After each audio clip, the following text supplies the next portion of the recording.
Well, that looks like quorum to me, so I will call the meeting to order. Thank you all for joining us in virtual format. We're one shy of the Brady Bunch, I guess. So thanks for accommodating the virtual session today. Although many of us have been virtual most of the time anyhow. So, and as always, feedback welcome on that. So calling to order. First thing, can we tackle the minutes from October 15th? Motion to approve the minutes from October. Thank you, Melissa. Second. Thank you, Lily. All right, I like the alphabetical order thing. Anne? Yes. Christina? You unmuted it and your mouth moved, but I couldn't hear you. Try again. Oh, yes. There we go. Thank you. John? Yes, present. This isn't attendance, this is the minutes from last time. Oh, yes. Yes, okay, just checking. Lily? Yes. Melissa? Yes. Rebecca? Yes. I don't see Stefan or Stephen. Tommy? Yes. And I'm a yes, minutes are approved. Thank you all. All right. Next up, let's do some talking about our various ongoing initiatives. First up on school compost and food rescue. I don't know if we have any substantive updates on how the programs are going. I believe they're going well, and there's been a bit of extra interest in food rescue in the community, given the challenges with SNAP payments recently. So we've tried to channel that towards volunteers helping with the food rescue program. But one thing, I think at a prior meeting, Cheyenne had come and spoken with us about wanting to get a new fridge for the Greenwood School, as well as a new cooler for Dolbear, wheelie cooler, because the old cooler was falling apart. And the fridge at Greenwood is very old and not fridging as well as it's supposed to. And I learned recently from Kevin in town hall that while we can't use our town budget towards that, we can use if you recall, about a year ago, we got a donation from the Green Team Recycling, green junk. Somebody help me. Green Team Junk removal folks, who had done the Recycling and Sustainability Day with Rep Lipper Garabedian. So they had donated $500 to the ESC a year or so ago. And that money we can use for, I mean, within reason, of course, but like for whatever we as a committee deem relevant. So a fridge and or cooler for schools are within our realm to spend that money on if we would like. So I'd be interested to hear a motion around spending some or all of that money on food rescue. Estimates? Cost estimates? No, but the last time we got a fridge, which we got off Facebook Marketplace.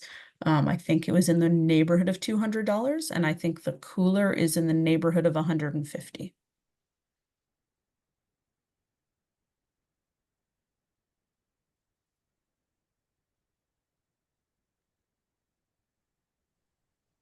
It's a full-size fridge you're talking about, Tiana? Not like a huge family size fridge, but like a medium-ish fridge, not a dorm fridge, certainly. Because the Greenwood School actually does a pretty good bunch of food rescue. So I'm thinking like the sort of 5-foot tall fridge, not the 7-foot tall fridge. Okay. And actually one recommendation we had was that there's in Medford, there's a Lowe's outlet where fridges that have a little bit of cosmetic damage might be sold for a discount. So that might be a good place to go looking.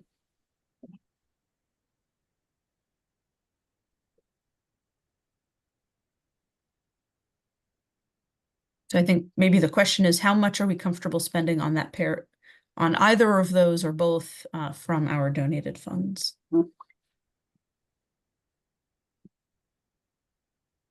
So even though we had bought coolers in the past using our own budget, we cannot do that anymore. Apparently that is not what that budget is supposed to be for. Okay.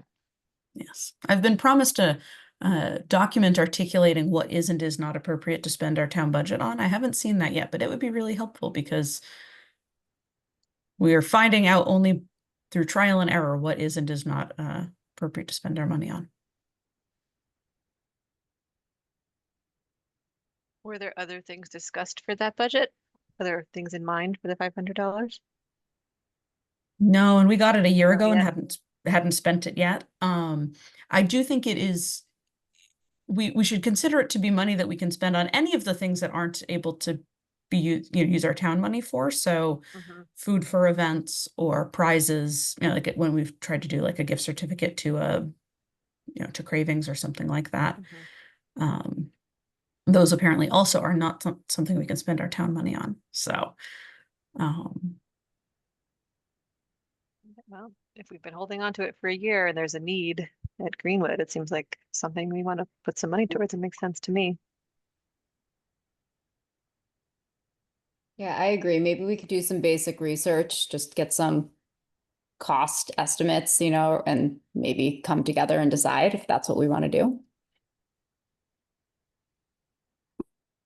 Yeah, I would say that since we had already bought a new cooler for Dolbear and it was stolen, unfortunately, that I would be more willing to buy a new fridge for Greenwood than another cooler for Dolbear. Since Dolbear has, a wheelie cooler that's the same as what Walton has, a little wheelie cooler. So if we're gonna get a new cooler for Dolbear, we should get one for Walton too. So I would be more willing to spend money on the fridge.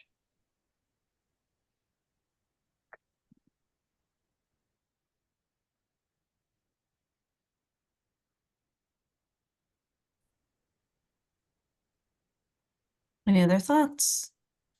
Also, I don't know if we want to talk to the school committee. Maybe they can do some cost sharing with us. I don't know.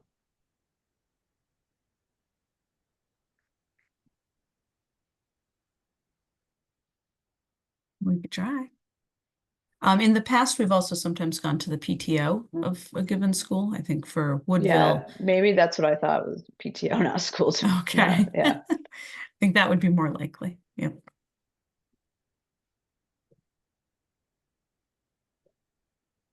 Yeah, I would be willing to use the budget, I guess, on both items, but it would help to have that, like an estimate and like an image of what we're paying for.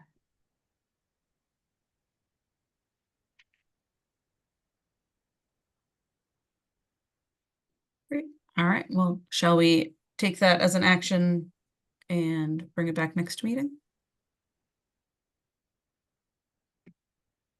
All righty.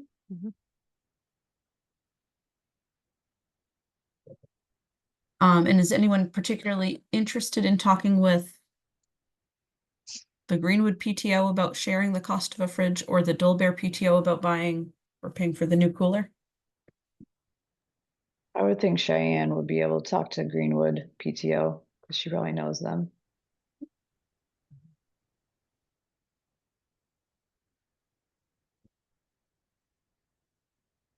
All right. Well, we can move on from that one then. I'll follow up with Cheyenne to chase those things down. Next, on events, we don't have any upcoming events, but we can do a quick recap of our recent event, which was pumpkin collection. Melissa, what was our total count? 620 something? I think it was 626, which was a heck of a lot of pumpkins. I don't know if you saw Yeah, any of the photos. that's right. 626. Within Greenwood, Woodville, and the first 2/3 of Dolbear, we had filled the compost truck that Black Earth had brought. So they had to take it away and empty it.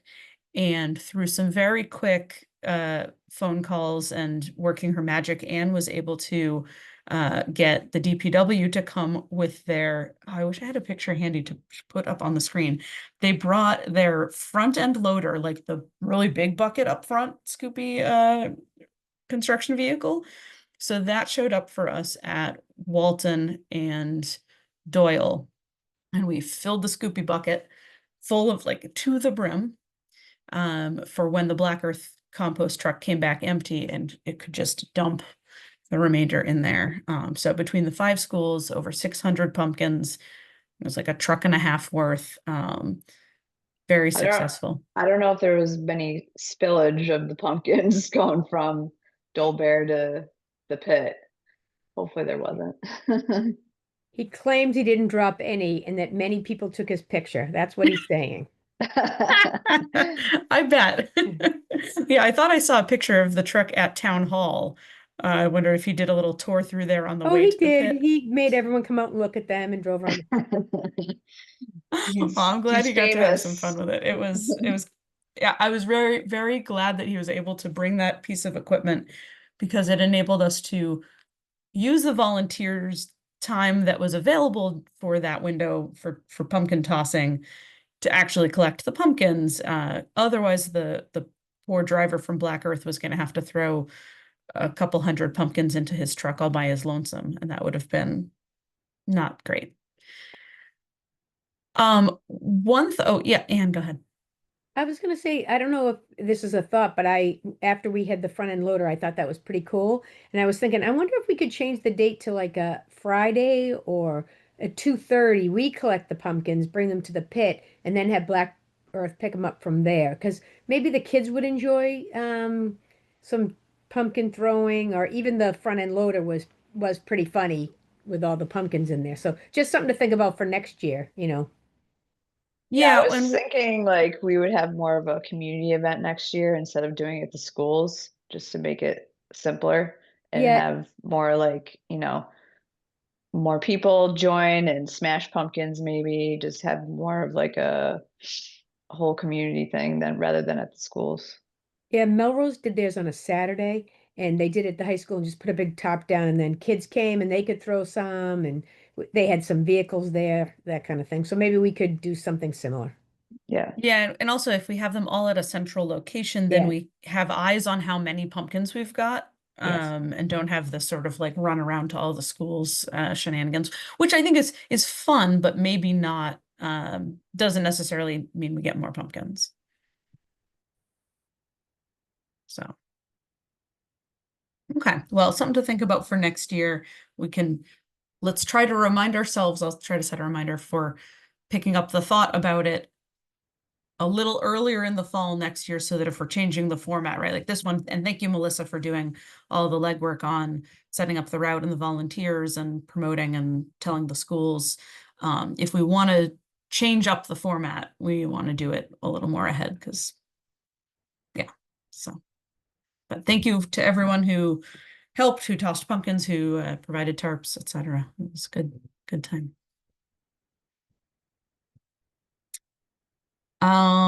Next up on the pollinator garden promotion. So I think we've got 18 signs out in the world, out in the town about our pollinator gardens. So that's been pretty well received. I think we can think about doing another push on that in the spring. Everyone's gardens are starting to fall asleep for the winter at this point anyhow.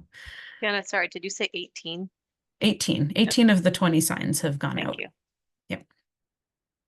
Or I think there's a 19th, Stephen took one, and it's in his backyard. So he took some photos and wants to pass it along to someone else, because it's not really visible.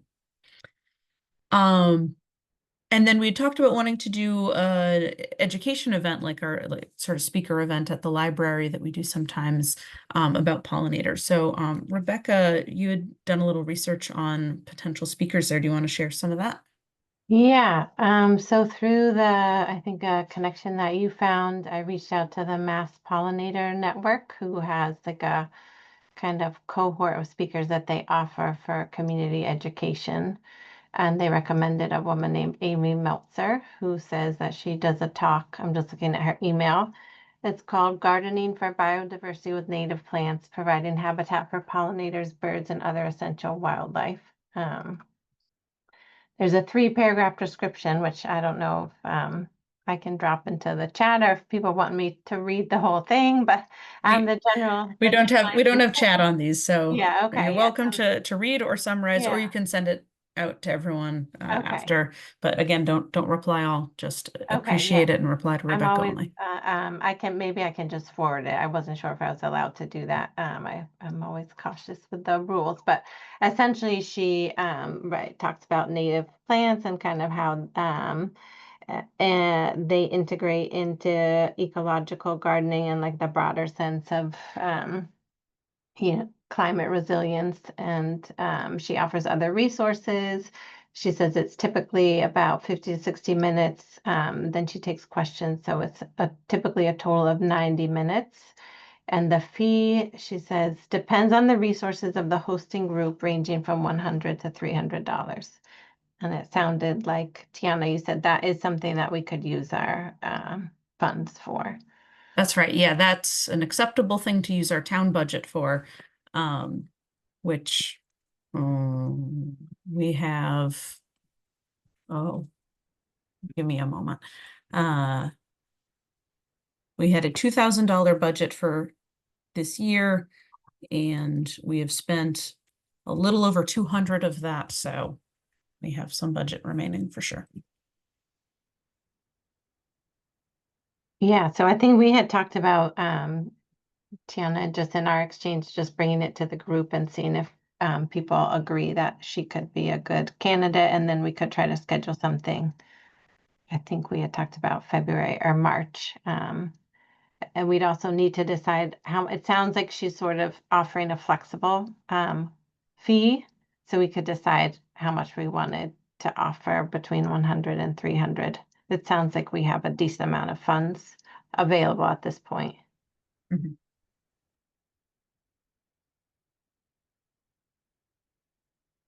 What do people think? Yeah, I I think think it'd that sounds be, promising. Yeah, yeah. sorry. No, I was just gonna say the same thing. Mhm. I'll say we certainly heard interest when we were at Town Day and had the pollinator garden signs up and we're talking with folks about it. That was having a speaker come and like tell us more about it, not just, the great webpage we made, was certainly mentioned by a handful of folks as that they would like such an event. Mhm. Are you John? thinking hosting at the library? Oh, sorry. Yes, yeah, library. Go ahead, John. So I'm backtracking like 3 meetings, just for my own education. Where have the 18 signs gone up? Oh, they've gone to people's homes around town. So folks have signed up either at Town Day or by emailing, or they saw our Okay. Facebook posts. So they've said, Okay. oh, yes, I have a pollinator garden. I'd love to promote pollinators. So we've delivered them around town. They're often in either that front strip in front of people's yards or front gardens. Okay. Yeah, all around town. Yeah, so it's residences. Okay. Oh, All yes, right. yes, residence yards. Yeah. We'd be happy to plant the remaining couple on town places if there are any town property that want them also, but the intent with this first batch anyway was for it to be for residents. There There- was mention at the one town council meeting about the pollinator gardens, I believe. I thought Bill Renault had mentioned that I don't know if they intended to do pollinator plants over at that intersection on Oak and Greenwood Streets, where their Public Works is demonstrating that new intersection configuration.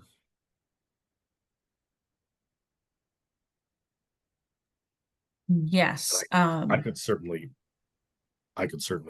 follow up with Bill to ask if that's still in the works somewhere. Annie, do you have something to? Yeah, it's in the works for over there. A pretty Okay. large one, which will be really nice, I think. Wonderful. Yeah, that's going to be a nice little green space added to that neighborhood. Yes. Great. Well, if they would like a sign, we have one One left, two left. Other thoughts on the speaker event? Which to confirm, yes, would be at the library.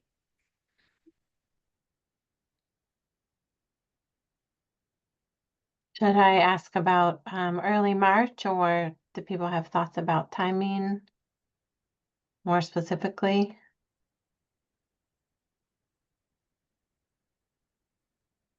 I think Early March would March be sounds good. good to me. Okay. Yeah. So too. Gives people some time. Early enough that people haven't started planting things yet. So yeah, I Right. could say maybe just to give her a window, late February, early March.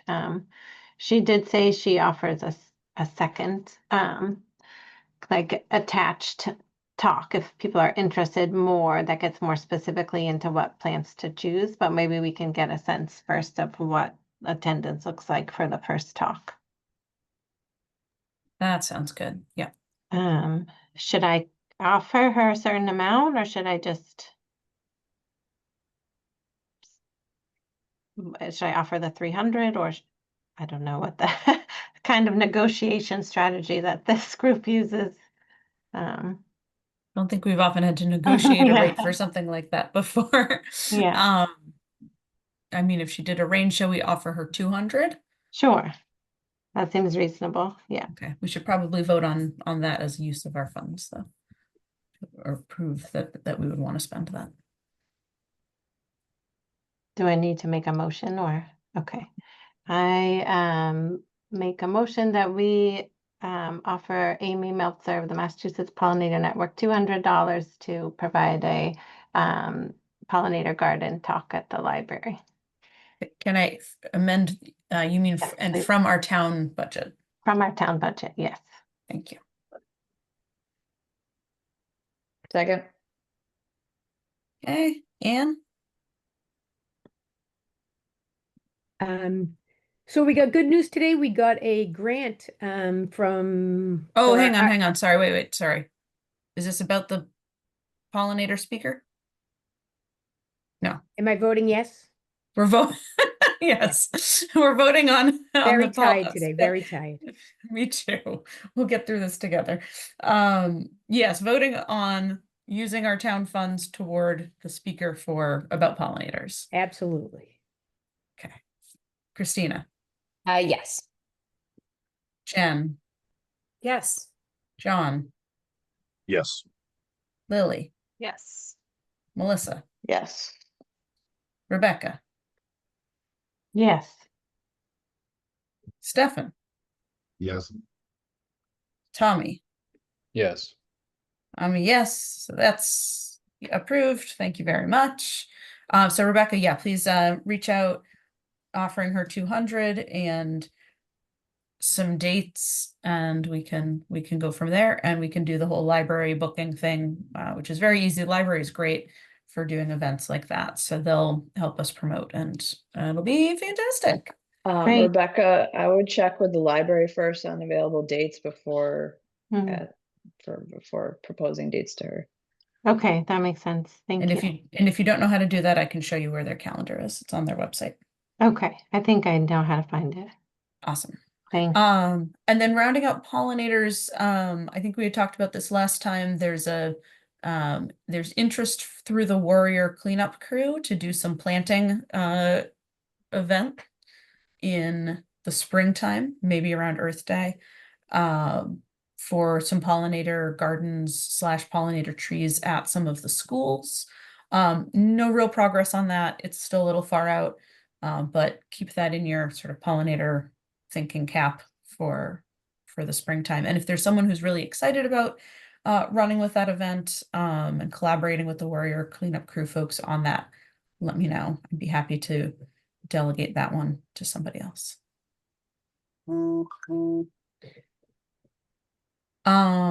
Other ongoing topics, we had someone chat with us recently about rodenticides, and Rebecca, I think you'd done a little legwork and wanted to share what you had found.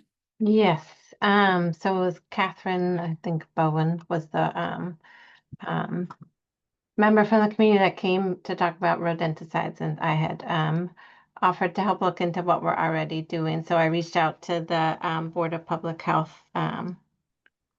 I have known Candace Linehan, who's a member for many years. We've worked together, so I reached out to her. And she said that they are aware of and, like broadly concerned about the issue. They, I guess, had a speaker within the past year. So she was going to bring it to the other members and look more into what already exists in terms of regulation. She thinks that the town buildings are not, maybe we already covered this, are not allowed to use that specific anticoagulation type of rodenticide, but she wasn't aware of other restrictions. So she invited me or any other interested members of the committee or the town's people who have expressed interest already to come to one of their meetings. And I believe she gave me the date. She had offered us to come yesterday, but that seemed a little too early. So the next one is in December, and I'm just going to pull up the date, which was the 17th of December. So I reached out to Catherine, who said she would like to come, and then Robin Greenberg, who has expressed interest in the past. I haven't heard back from Robin yet. So I don't know if anyone else wants to come and either contribute or listen to learn more. We can just probably let them know how many of us to expect.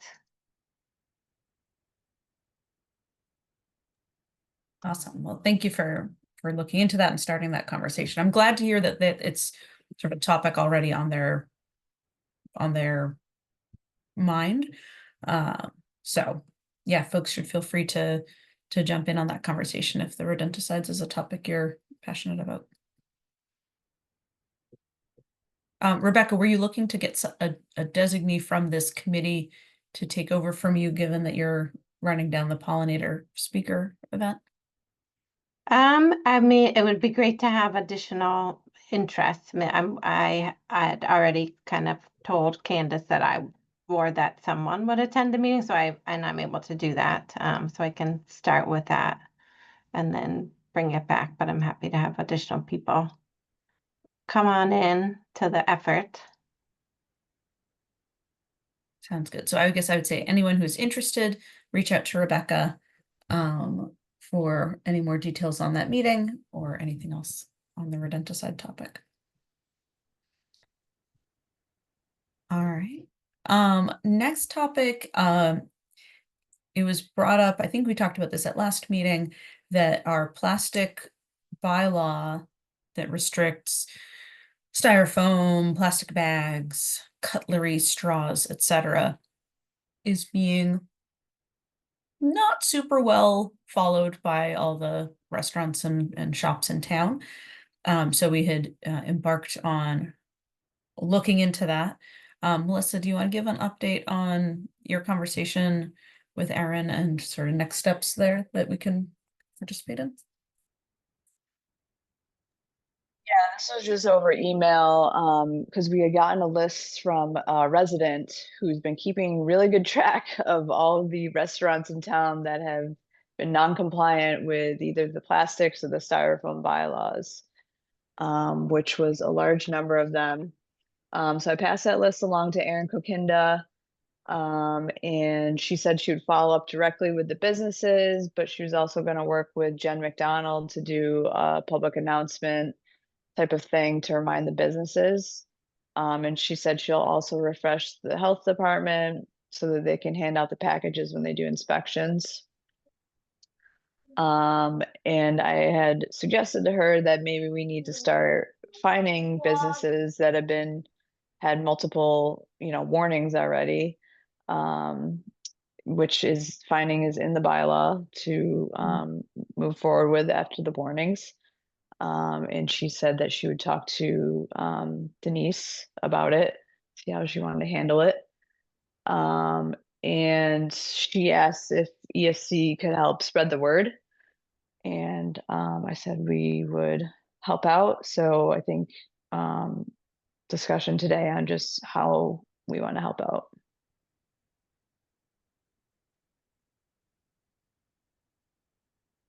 Yeah. What's the best way for us to help spread the word to the businesses? Yeah. Or spread the word to residents.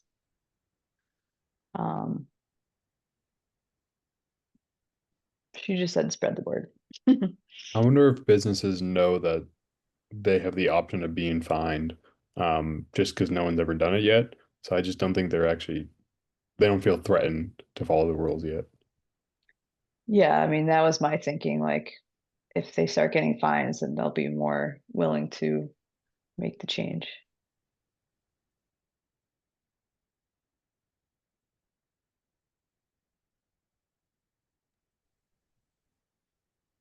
In your communications with Aaron and Jen, you might ask. I know Aaron's got she talks to the Chamber of Commerce on a regular basis, so getting the word out through the Chamber of Commerce, since they have, I understand, a pretty extensive membership email list, that would be a good way to get any information out.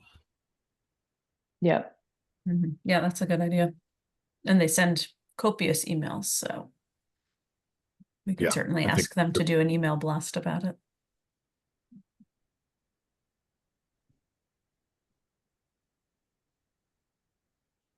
Do I you wanna- provide other information to the businesses too on other commercially available products that they can substitute for styrofoam?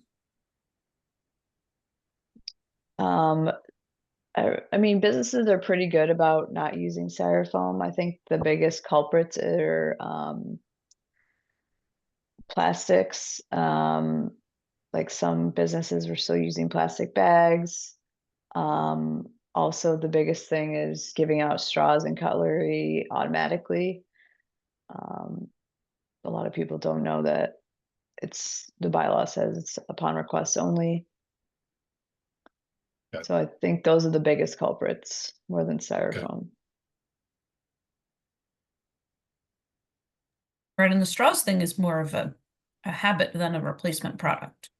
You can still have straws, just don't give them out unless someone asks for that. Right.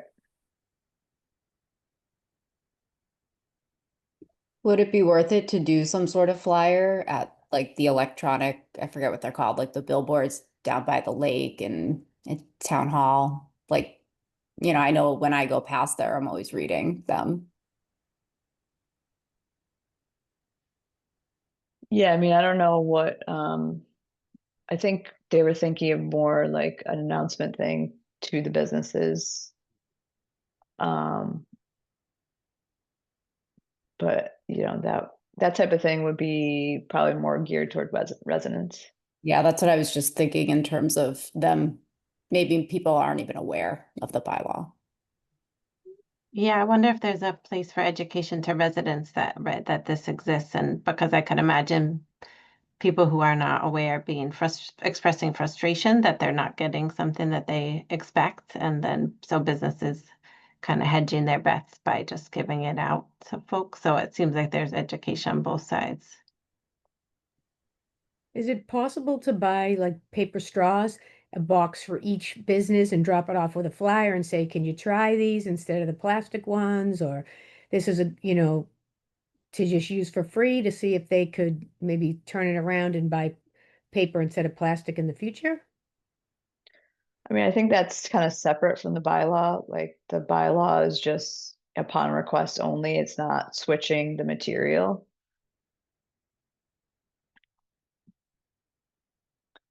But I mean I would like to encourage them to use, if they're going to use straws, to, not use plastic ones, but that's not really what the bylaw is about.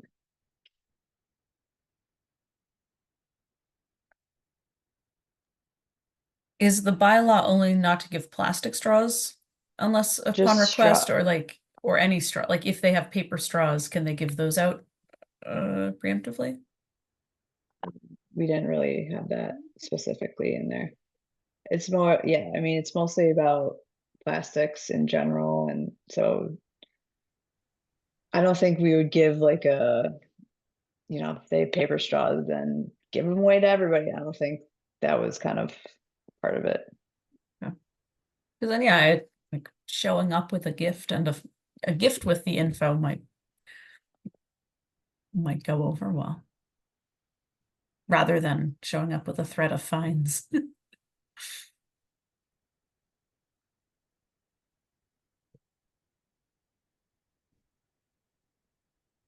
But I do like the idea of doing a resident facing flyer about, like, did you know that this is a thing?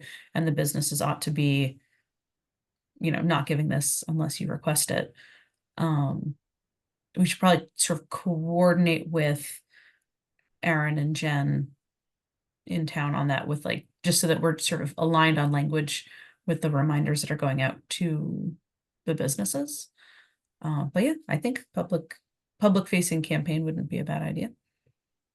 Doesn't take a whole lot to get those into the kiosks. Is that something someone's excited to take on? Well, I think I can follow up with Aaron and Jen and see what they're planning and go from there. That's good. Thank you. And if it's not already on their radar, suggesting that they talk to the Chamber of Commerce about helping spread the word. Yep. Awesome. Great. I think those were our ongoing initiatives. So now we'll do some liaison updates. We don't have school committee. We don't have youth council. Ellie said she hopes to join us next time, but she helped promote pumpkins for us. So thank you, Ellie, for helping promote pumpkins. How about DPW? Anne, what do you got for us? Am I voting on the pollinator garden? Or... just kidding. So we're gonna have string lights again in the month of December. They'd be dropped off in the town hall front lobby. We'll do it, I think it's December 1st through the January 5th. I think it'll be after New Year, so when people take them down. Very successful last couple of years, so I think that's good. We shipped off 2 boxes of black trays. The 2 boxes we got from TerraCycle were filled to the brim. I packed them as much as I could, so hopefully, I think they were going to go today or tomorrow over to UPS and out. We also dropped off 41 cell phones that we collected in Town Hall. They went over to Phones for Soldiers. There's a company on Teal Road that will collect them, so they went over there. We had 450 pairs of glasses that we dropped off to the Lions Club also this week. I'm working on the cardboard container for Town Hall. Might have worked something out. I'll keep you posted. And exciting news is we got $8,100 from the DEP today for our RDP grant. So that was good news. Although it gets tougher and tougher every year to get money from them. What did we get last year? 13,100. So what happens is they have a category for 1 or 2 years. So say you get points for a 64-gallon cart. This year it had to be a 32-gallon cart that everyone's using. So we didn't get any points that we had gotten in the past. But new ones come up, and there's some other incentives that we could probably get to next year. And Can you repeat? Sorry. Go ahead. Can you repeat who gave that grant? I missed that detail. Sure, it's from the DEP. It's a recycled dividends grant. It's next year we may go for toters for recycling, but you can only pick one to go for, and then you can apply for it. So, and you get points for each category. So one of the categories might be organics. Are you offering curbside? If you are, you get 2 points. If you're offering like what we do with Black Earth, you get 1 point. And then each point's worth between $900 and $1,300. Thank you. And what can we use that toward, or do we have plans on what we'll use that toward? So annual, we use $1,000 towards the Black Earth pickup at the farmer's market. Not the farmer's market, the food pantry. We bought a cardboard dumpster one year with the money. But no, it's pretty open on what you can spend it. They give you a little bit, some guideline, but it's pretty loose. Great, wonderful. Well, good work on that. And how's the solar going at the Galvin? I don't want to talk about it. Okay. It's So I'm a little frustrated with them. So last the electrician was electrical inspector was in there 3 weeks ago and cleaning some stuff up and gave them a final list. And I haven't heard back from them. I've been looking for them for about a week and a half. So hopefully I have an update next week and I can email everyone. But we're very close. Now that it's winter and the daylight Yes, is and the sun has gone away. Yes. yeah. I had a question that came up, actually John had brought this up. There was was it Joe? Someone had come to town council mentioning some fleet turnover. And or I guess John, do you want to share what you were thinking about and if you had a Yeah, question for Ann about it? that was an item on this past Monday's town council agenda. Joe Conway presented a list of equipment that was going to be surplused from Public Works. Quite a few vehicles, a couple other pieces of power equipment. So I didn't know if the Public Works had a plan to backfill any of that equipment that was being surplused or not. I forgot to ask him that at Monday night's meeting. Sure. So some of it's unusable. Some of it you get more money by auctioning off than if we would do a trade-in. Maybe you only get $500 for the trade-in, but someone's looking for that engine, so we'll get 1,200 for it instead. So a lot of this is miscellaneous items. There's a vehicle that doesn't run, it's all done. So no trade-in for that, but we're able to auction it off for the car doors and the hood and things like that. So, and then capital goes in the spring, so we'll know what vehicles he's going to ask for come the spring. Okay. Got it. So in the spring is when we would hear about whether any of the new vehicles being asked for, where they fall on the low emission Correct. standpoint. Okay. And is that a question for Joe then, or I think you had mentioned Andrew is the fleet person? Yeah, so Andrew does the fleet for the town, and so he could answer that question, but Joe's probably the one because he probably makes the final decision. Andrew probably gives his wishes along with the other departments, and then Joe would be the one who narrowed it down. Got it. Okay. Should we have one of them come to a meeting at some point, or is Sure. it? We could, yep, both either, sure. Just let me know Okay. when, and I'll get them to come. Okay, sounds good. All right. Anything else from you, Anne? Oh, I did forget, we did submit our Green Communities Annual Report last Friday. I talked to Dylan. We'll hear over the next few weeks. We'll hear from someone there to any questions they have and all that. We also did our large building energy report. I think there's 5 buildings on the list that make it. Those have all been submitted and accepted. So. Thank you very much. Good set of updates. How about John? Any updates from town council?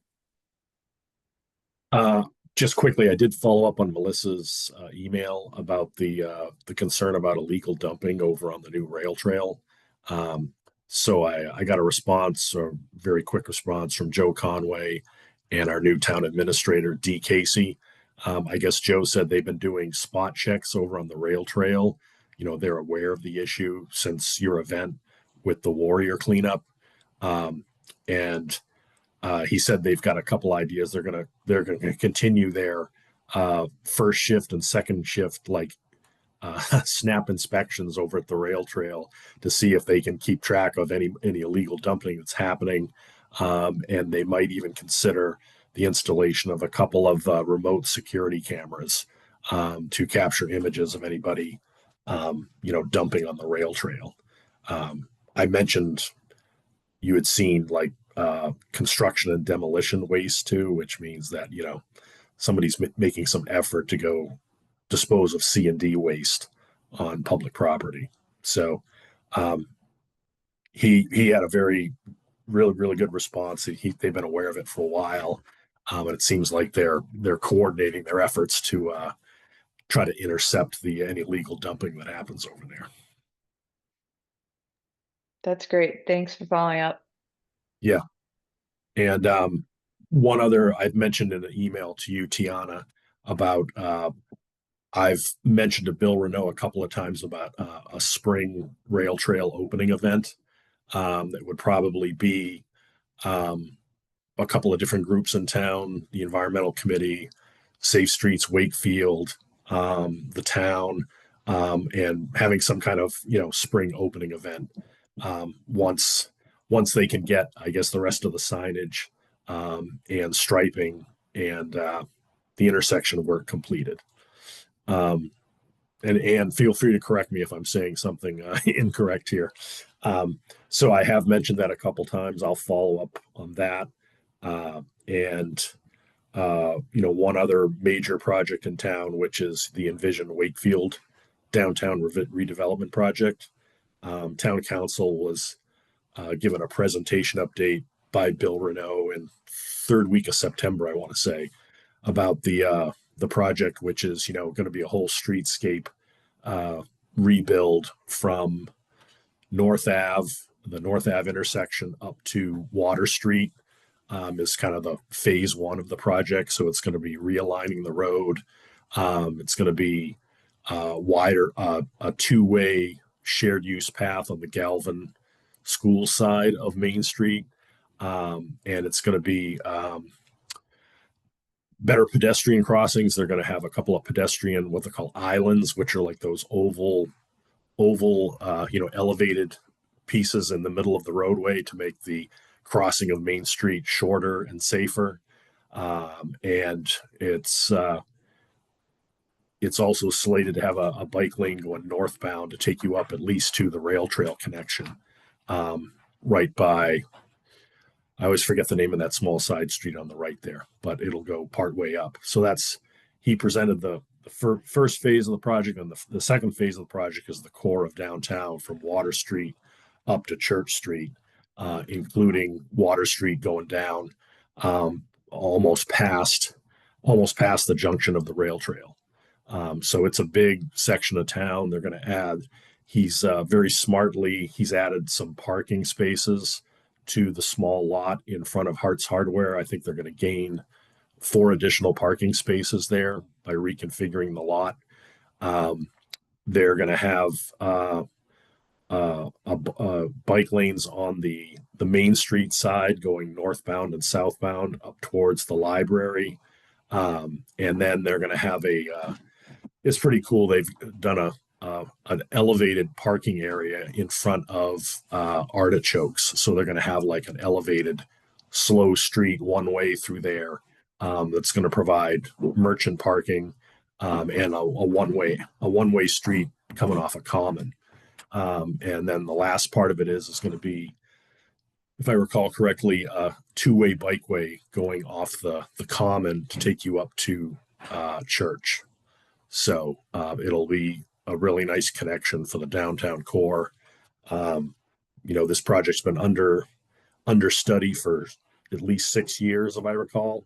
And the phase one, each phase is about a $25 million project. So it's big construction dollars. So following that as well in town council. Great. Thank you for that update. Yeah, one Sure. thing that struck me is in any of the conversations about parking, we should just make sure we're, if there are opportunities for more EV parking in town Yeah. lots, that would be excellent. Especially, Yeah. I heard that the ones, and this is rumor, I'm sorry, that the ones at Shaw's and the Shaw's parking lot will be going away. Really? Yeah, apparently the business, there's like an acquisition of whoever owns those chargers, so those chargers may not be chargers much longer. So as we continue to see more EVs around town, having chargers in the central areas would be great. That's a real loss down at the Shaw's lot, because they've got at least 3 of them down there. I think it's 2, but it is Okay. a loss. Yep. And yeah, I think a rail trail opening event in the spring would be great. I would think it would be something ESC would be happy to participate in and celebrate biking and other non-emitting transportation around town. I think it'd be Right. Fun to do some promotion and celebration of that. Sure. Yeah. It should be fun. So, did Bill give an update on like when construction may start for that phase you were talking about? Oh, the Envision project. Yeah. They're looking at least 2 years to get the next commitment from Mass Department of Transportation. There's the in the short term, I just emailed Bill today asking about they're supposed to have some additional public outreach meetings. Those were supposed to happen starting in October, but with the new town administrator coming on, they've probably had to juggle their schedule. So I'll follow up on when those public outreach meetings are. That's the next kind of phase. I think in total they've had something like a dozen public outreach meetings dating back 6 years. They just haven't had any in the last, say, 3. So this is the next round of public meetings will an update and a refresher for what the scope of the project is going to be for Wakefield. Okay, sounds good. Okay. And next year when you're collecting pumpkins, I do have a brand new bright orange tarp in my garage, so I'm happy to throw that into the donation bin. That's great. We'll hit you up on that. Yeah. Sitting there doing nothing. I had to watch mine afterwards. It was very pumpkined. Awesome. Thank you for the updates, John. Any questions for John? Anything else that folks want on the town council side of things? I should mention one other interesting planning project that Aaron Kokinda has been looking into, which is 3 years ago, one of the elements of the master plan was a whole mobility and transportation section. I think it was one of 6 chapters in the master plan. And one of the really priority initiatives that the master plan committee agreed on was having like a microtransit system for Wakefield, microtransit / van service. So I understand she's been having some initial calls with Melrose, Stoneham, and Reading about a possible regional system servicing downtown. And this would be, in fact, I just got an email from an interested resident this week about particularly for people that are either retired or don't drive, or people that would rather not drive. It would provide another network to get around town or towns. Even one of the interesting connections would be for taking people to medical appointments. Since a lot of people who are, if you're doing physical therapy, if you're retired, you don't necessarily drive to your own medical appointments. So I'm going to be following that pretty closely, because that was like one of the top rated recommendations coming out of the master plan. Well, and I think part of when the basin, the new complex at the top of the lake, I believe they're going to be doing some sort of shuttle down to downtown, but having a more extensive network that actually gets people to other places besides that would be a great improvement. Yeah. Well, if there's stuff we can do to help endorse that and advocate for it, I think that's certainly that'd be another way of reducing car traffic around town and providing a really valuable service for populations that don't drive. Indeed. Excellent. Thank you, John. Jen, any updates from Gas and Light? Yes, I have a few. One is not necessarily from Gas and Light, but we did hear back from Highland Electric Fleets. So this is actually keying off of what John just said, where we were discussing electric vehicle options for a shuttle through town, along with other electric vehicle options a while back. One of those options was actually purchasing some smaller electric buses for use by the town. We don't own many buses, but we have a few. And we did apply for, it's my understanding, we applied for a grant to support that purchase and the installation of chargers for those vehicles. And we actually were not awarded the grant this year. So we did just hear back on the 29th. So hopefully we can pursue it in a future year, but we did not get that award. So just wanted to give that quick update. And I can forward you the email where we heard back if it's helpful.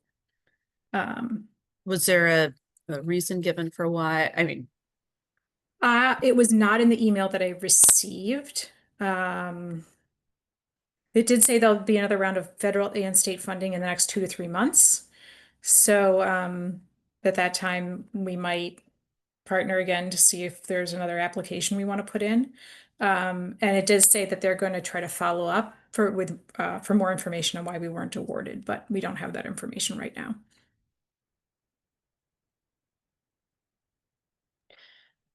So a couple other quick things. I know we were talking a minute ago about town vehicles, DPW vehicles, and low emission vehicles. If it's helpful, WMGLD has done a lot of work, and I would say the last 5 years, to purchase low emission vehicles for its fleet, including heavy duty vehicles. So we could provide an update, or someone from WMGLD could provide an update on kind of what's working well, what's not, where the challenges are, if that would be helpful, and there's any information sharing that could happen. So just keep me posted if that's of interest. And it wouldn't be me probably doing the sharing. It'd be somebody who's actually been through the purchasing. I think that's a great idea. Yeah. Yeah. So if we're doing kind of a night focused on that type of a thing, we certainly could. And there's been a number of purchases over the years. So, and orders placed for future vehicles. So, Burns Park, which used to be a small WMGLD substation, is very close to being done, redesigned and open to the public. There'll be a ribbon cutting in the spring, but folks can access that park effective, I believe, pretty much immediately. So if you get a chance, it's off of Albion, between Albion and Ballister. I think the main entry is actually on Ballister, but I think you can get to it as well on the Albion side. So if you are in that neighborhood, check it out. It's really cool, and there'll be a dedication of Burns is named after an individual, so there'll be a rededication of that original dedication for the new park. So that will happen in the spring as well. I've been by it pretty recently, and it was looking really nice. Yeah. Yeah. Definitely better than a very old substation with a broken down fence and rusty fence. So yeah, an example of how we don't have to leave all of our old stuff sitting around forever. We can make it nicer. So, and I know there are lots of projects moving in that direction in town, which is great. That the last board meeting, we did pass the seasonal heat pump rates. So that's very exciting. They will go into effect December 1st. People can get on them, I believe, at any time, and WMGLD will be reaching out to 2 primary groups of individuals to sign them up, to see if they want to sign up. It is an optional rate, so people have the choice. The first batch will be the new construction. So all of the new multifamily buildings are eligible to go on that rate. So they'll be reached out to. Also, anyone who's purchased a heat pump incentive, a heat pump and received an incentive through WMGLD will be a second group. If you're in neither of those groups and think that you should be eligible, you can also reach out independently. And if we hear about folks that are in that category, I don't know how many there are or who they are, we will definitely work to get them signed up. Can you I remind us believe- what the rates are? Yes, the rates are, there's 2 tiers. So for folks that are fully electric, no fossil fuel use for any reason. There's a 3 cent per kilowatt hour discount on the distribution charge. For folks that have fossil fuel use for any reason, could be even stove, fireplace, anything, would be a 1.5 cent discount per kWh. And it applies to all kilowatt hours used, not just for heating, but could be charging your car, whatever. And it's over the winter months, so November through, I'd have to check, but I think it's through April, either March or April, something like that. So winter season only. And with the, there's also an increase, if you're a gas customer, there will be an increase actually in your gas rate as you move off of the heating rate and onto the gas appliance rate. So with that second tier, if you're a gas customer, we're going to be providing a tool to assist you in seeing if this rate is in your best interest or not, because there is a choice to be made depending on how much gas and electricity you're currently using. There'll be a customer information session, and if people don't sign up by December 1st, my understanding is they'll be retroactively crediting folks back to December 1st. So you don't need to feel like you've missed anything if you don't get a call right away.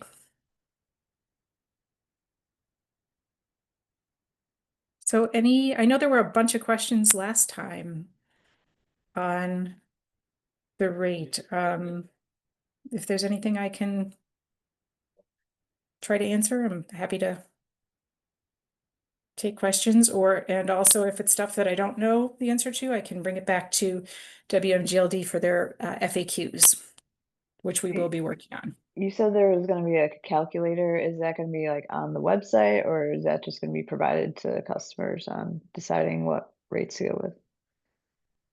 Good question. I think they're trying to enable it on the website. Okay. That would be the best way to do it. And so it's going to be relatively simple, like putting in your current bill and showing under those 3 different scenarios what your what it looks like. Right, I would think it would be helpful for folks who aren't yet eligible, but if they're exploring getting a heat pump, right, to be able to Yeah. look at that and say, oh, would this actually help defray the cost because I start getting a discount? Yes, that would be helpful. That's a slightly different kind of calculator though, because you have to predict what your electric and gas use would be under a scenario you're not currently experiencing, which I have done, but it does take a bit more effort to do. So I think the first thing we're going to be doing is really for folks that already have a heat pump installed, saying you're going to plug in your current usage and see if you're at, if this would be an advantage or a disadvantage for you. Second tier would be, do you want to model different scenarios? And that would not be right away, but further down the road. Well, you need Makes to be sense. able to get your last couple winters usage, or however long you've had the heat pump system in for electricity usage in the winter, which is kind of difficult with the system that WMGLD has for billing to get past bills. So all you would need is each bill has the last 12 months, which would include a full winter. So you really just It's need just the average though. It has each month. Average. I'm pretty sure it has a table with the usage, but we can talk afterwards. I'm pretty sure it's the average usage. Okay, well, let's touch base.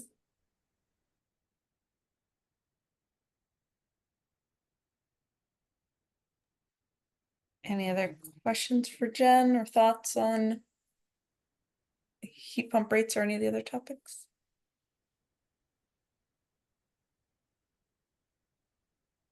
This is great. Thank you for those updates. Oh, thanks. Thank you.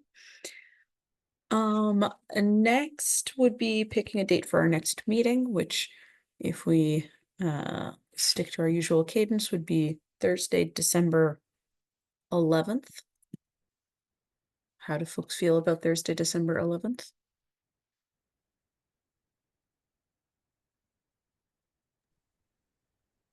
That works for me. Sounds good. I'm seeing nods around. I won't be able to make that date, but go ahead and proceed. Okay. What day of the week is that, Tiana? It's a Thursday. Thursday. Okay. We try to do Thursdays unless there's a major source of conflict. I can probably make that. Okay. And then in matters not anticipated, Melissa had suggested, and I thought it was a great idea, although seeing how tired some of us are, maybe we will talk about doing this in a lightweight way. Thinking about our goals for the coming year as a committee. And if we want to set any goals or topic areas that we're excited about. Folks up for having that conversation now, or at least a brief version of that, and then we can maybe touch on it again at the next meeting also. Or maybe people can think about it before next meeting. We can talk about it then. That's probably a better way to approach it. Yeah. So think about some of the things that we've done in the past or some of the topics that we've been talking about tonight. And if there are areas that you would be excited for us to be pursuing or acting on. And yeah, at next meeting, we can talk about it and set some areas of focus. I think it can be, we can end up spreading ourselves thin across a whole lot of different areas. So if there are some major things that we want to be doing, it'd be great to call them out and get some focus on them for the coming year. Awesome. Any other matters not anticipated that anyone would like to bring up?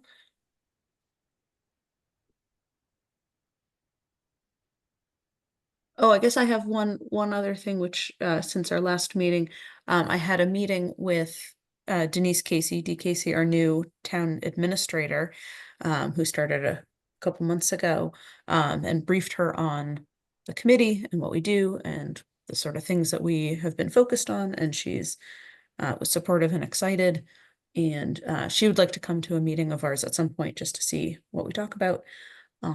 Told her, of course, she's welcome anytime. But yeah, so she's been briefed on what we're about and sort of topics that are on our plate. And her office is just chock full of plants. I don't know if they're pollinators, they're indoors, so that wouldn't make a whole lot of sense, but she is plant enthusiast, so.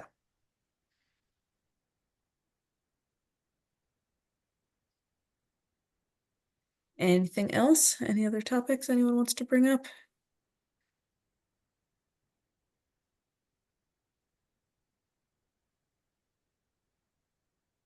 Doesn't sound like it. Anyone want a motion to adjourn? Motion to adjourn. That Second. sounded, there you go. I was gonna say, that sounded like Lily got it. So thank you, Melissa. Anne, so we're voting on the motion to adjourn the meeting. Yes. Christina. Yes. Anne, you just, because you're first alphabetically, you get put on the spot. Jen, Yes. John, Yes. Lily, Yes. Melissa, Yes. Rebecca, Yes. Stefan, Yes.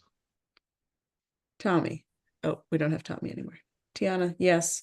We are adjourned. Thank you all very much. And I'll see you on December 11th. Have a good night.